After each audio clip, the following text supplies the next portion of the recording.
Okay. రాయపట్టణ్ గారు good morning అండి. సంక్రాంతి శుభాకాంక్షలు. సో రామారావు గారు మాటలను బట్టి చూస్తుంటే 6,700 కోట్లు అనేది చాలా తక్కువ. తర్వాత వచ్చేసి మా హయాంలో చాలా బాగా చేశాము, కరోనాను ఎదుర్కొన్నాము, ప్రజలందరినీ కాపాడాం. తర్వాత మా హయాంలో ఎవరో చనిపోలేదు, మా హయాంలో ఈ బిల్లులకు సంబంధించి ఆత్మహత్యలు జరగలేదు, తర్వాత మేము పెట్టినటువంటి అప్పులకు సంబంధించి చాలా తక్కువగా విడుదల చేసింది అని చెప్పేసి వారు డిఫైన్ చేసుకుంటున్నారు. ఏమంటారు రాయపట్టణ్ గారు?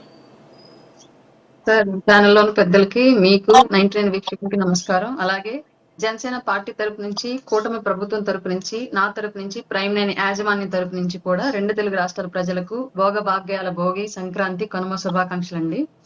సార్, మీరు ఇప్పటి వరకు రామారావు గారు చెప్పిందంతా వింటే నిజంగా చెప్పండి, మీకు నవ్వు రాలేదా? నాకైతే వచ్చింది, కానీ కష్టపడి ఆపుకున్నాను. గత 5 ఏళ్ల పాటు ఇదివరకు ఎప్పుడు కూడా ఉద్యోగ సంఘాలు, విద్యార్థి సంఘాలు, లేదంటే కార్మిక సంఘాలు రోడ్లు ఎక్కినటువంటి పరిస్థితిని చూసాం కానివ్వండి.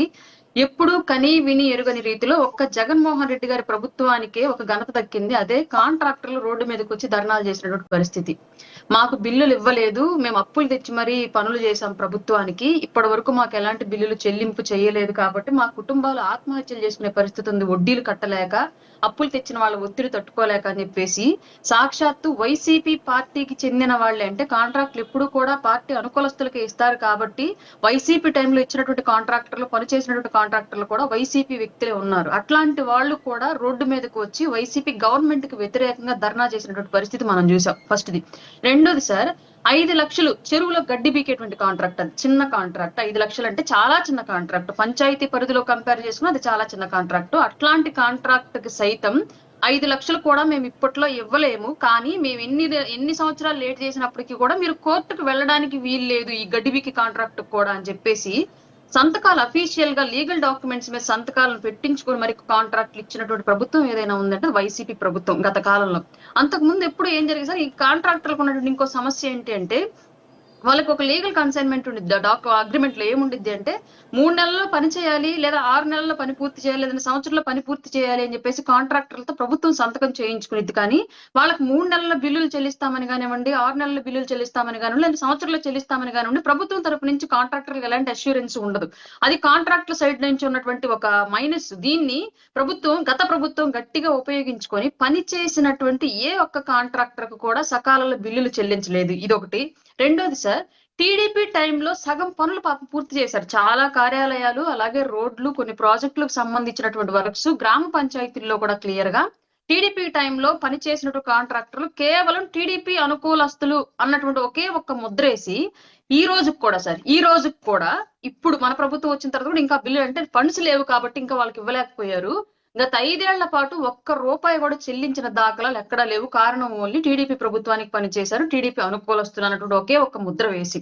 గత ప్రభుత్వానికి ఇవ్వలేకపోయారు, వాళ్ళ ప్రభుత్వంలో పనిచేసిన వాళ్ళకి ఇవ్వలేకపోయారు.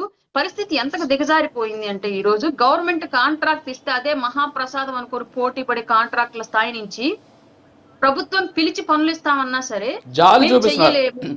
ఒకప్పుడు కాంట్రాక్టర్ అంటే ఆ ఊర్లో మంచి వాల్యూ ఉండేది, ఈ రోజు అయ్యో కాంట్రాక్టర్ అని చెప్పి జాలి చూపించే పరిస్థితి. వీళ్ళకేమి గవర్నమెంట్ కాంట్రాక్ట్ వచ్చింది, ఇంకేముంది, సంపాదించేస్తాడు, గొప్పోడైపోతాడు, ఈ ఫీలింగ్ ఉండేదండి. కానీ ఈ రోజు పరిస్థితి ఎట్లా ఉంది అంటే, గత 5 ఏళ్ల పాటు జరిగినటువంటి దారుణాల దృష్ట్యా ఇప్పుడు మా కూటమి ప్రభుత్వం కాంట్రాక్టర్లు ఇన్వైట్ చేసినా, పనులు ఇస్తామని పిలిచినప్పటికీ కూడా గత ప్రభుత్వ తాలూకు బకాయిలే మాకు కోట్లలో పెండింగ్ ఉండిపోయినాయి. 5 ఏళ్ల పాటు మాకు బకాయిలు ఇవ్వలేదు, మేము వడ్డీలు కట్టుకోలేక ఆస్తులు అమ్ముకున్నాము, పక్క ప్రాజెక్టుల మీద పక్క స్టేట్ లో చేసినటువంటి ప్రాజెక్టుల మీద వచ్చినటువంటి ఆదాయాన్ని కూడా ఈ స్టేట్ లో నష్టపరిహారంగా చెల్లించుకున్నాం మేము.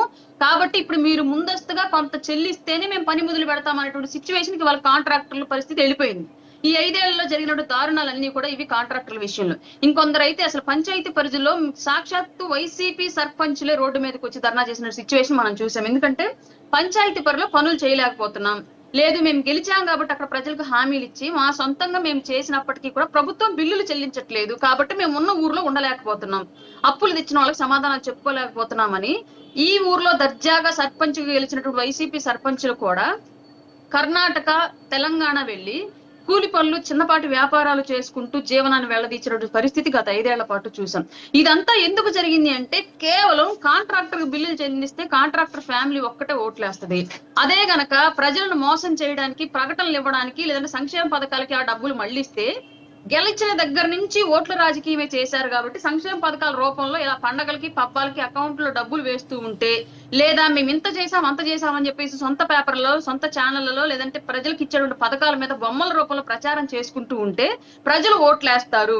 రాష్ట్రంలో ఎలాంటి అభివృద్ధి పనులు జరగకపోయినా మాకు నష్టం లేదు, కాంట్రాక్టర్లు ఆత్మహత్యలు చేసుకున్న రాయపాటి గారు ఒక చిన్న అంటే ఏమనుకోవద్దు, మీకు మధ్యలో నేను ఇంటరప్ట్ చేస్తున్నా. ఎంత దారుణమైనటువంటి విషయం ఏంటంటే ఇక్కడ మనం ఏ పార్టీని బ్లేమ్ చేయట్లేదు. వాస్తవంగా గత హయాంలో జరిగినటువంటి కొన్ని చిన్న ఎగ్జాంపుల్స్ చెప్తాను. అంటే చాలా బాధాకరమైనటువంటి విషయం. ఈరోజు పండగ రోజు అవి మాట్లాడడం కూడా చాలా బాధ. ఒక చిన్న ఎగ్జాంపుల్ ఏంటి అంటే, ఒక కాంట్రాక్టర్ గుంటూరుకి చెందినటువంటి కొల్లిపర హరికిరణ్ అనేటటువంటి ఒక వ్యక్తి జూన్ 5వ తేదీ గత సంవత్సరం ఆయన కారుణ్య మరణానికి, అంటే మెర్సీ కిల్లింగ్, నేను చచ్చిపోతానండి, ఉద్యానవన శాఖ నుంచి మాకు రావాల్సినటువంటి బకాయిలు రాలేదు, కారుణ్య మరణానికి నాకు అనుమతి ఇవ్వండి అని చెప్పేసి కలెక్టర్ దగ్గరకు వచ్చి ఆయన అర్జీ పెట్టుకున్నటువంటి పరిస్థితి.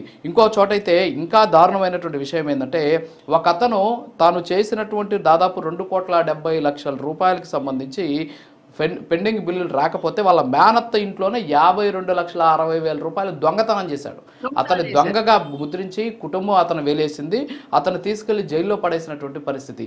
సో ఇలాంటి చెప్పుకుంటూ పోతే చాలా ఉన్నాయి. కాంట్రాక్టర్స్ అసోసియేషన్ రాసినటువంటి లేఖ, మీరు కనీసం 10 లక్షల లోపల ఉన్న వారికి అన్నా సరే చెల్లించకపోతే అందరం కూడా ఆత్మహత్య మాకు శరణ్యం, మేము ఊరు వదిలేసి వెళ్ళిపోవాలి అని చెప్పేసి వాళ్ళు రాసినటువంటి లేఖ 50 మంది చనిపోయారని చెప్పేసి కూడా వాళ్ళ లేఖలో పేర్కొన్నటువంటి పరిస్థితి.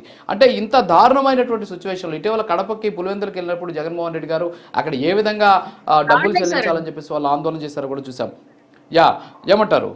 శ్రీకాకుళానికి సంబంధించి కూడా ఒక కాంట్రాక్టర్ తాడేపల్లి ప్యాలెస్ దగ్గర కుటుంబంతో పాటు పురుగుల మందు డబ్బా పట్టుకుని వచ్చాడండి. అక్కడ కలెక్టరేట్ అండ్ ఆర్బీకే భవనాలని నిర్మించి దాదాపు 25 లక్షల రూపాయల ఫండ్ నాకు ఇంకా రాలేదు, నేను అప్పులు తెచ్చి కట్టాను, నా భార్య మెడలో నగలు కూడా లేవు చూడండి అని చెప్పేసి పసుపు దారం చూయించి తాడేపల్లి ప్యాలెస్ దగ్గరికి పురుగుల మందు డబ్బా పట్టుకుని తన ఒక కొడుకు ఒక కూతురు భార్యతో సహా ఒక కాంట్రాక్టర్ వచ్చాడు.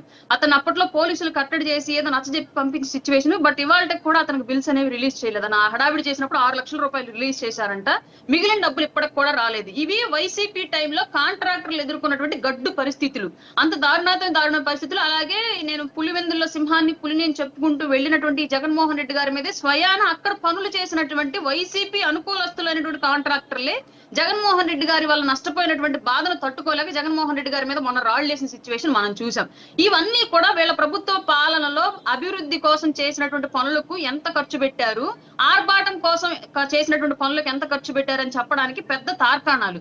ఇట్లాంటి సమస్యలు కోకళ్ళు కొంతమంది ఇప్పటికీ బయట, ఇప్పుడు 1-2 పెద్ద కాంట్రాక్టర్లు అనుకోండి ఆంధ్రప్రదేశ్ లోనే కాదు మిగతా స్టేట్స్ లో కూడా చేస్తూ ఉంటారు కాబట్టి ఇక్కడ ఏదన్నా డిలే జరిగినా అక్కడ వచ్చేటువంటి ఇన్కమ్ తోటి రొటేట్ చేసుకోగలుగుతారు. కానీ చిన్న కాంట్రాక్టర్లు ఏం చేస్తారు, వాళ్ళు ఇక్కడ మాత్రం డిపెండ్ అయి ఉంటారు. పైగా ఎవరి దగ్గర అంత లిక్విడ్ క్యాష్ ఏముండదు, అక్కడో ఇక్కడో అప్పులు తెచ్చుకుంటారు, బ్యాంకుల్లో లోన్లు, గోల్డ్ తాకట్టు పెట్టుకొని పొలాలు తాకట్టు పెట్టి, ఇట్లాంటి సిచ్యువేషన్స్ అన్ని కూడా కాంట్రాక్టర్ల జీవితాల్లో ఉంటాయి. వీటన్నింటినీ అర్థం చేసుకోకుండా కేవలం ఓట్ల రాజకీయాలు, ప్రచార రాజకీయాలు అనే ఉద్దేశంతోనే అసలు పూర్తిగా అభివృద్ధి అనే దాన్ని అటకెక్కించేసి హంగులు అనే విషయాన్ని తెర మీదకి తీసుకొచ్చినటువంటి పార్టీ ఏదన్నా ఉందంటే అది ఖచ్చితంగా జగన్మోహన్ రెడ్డి పార్టీయే. కాంట్రాక్టర్లు ఆత్మహత్య చేసిన కాలం ఏదన్నా ఉందంటే జగన్మోహన్ రెడ్డి గారి పరిపాలన కాలమే ఆంధ్రప్రదేశ్ కు సంబంధించి.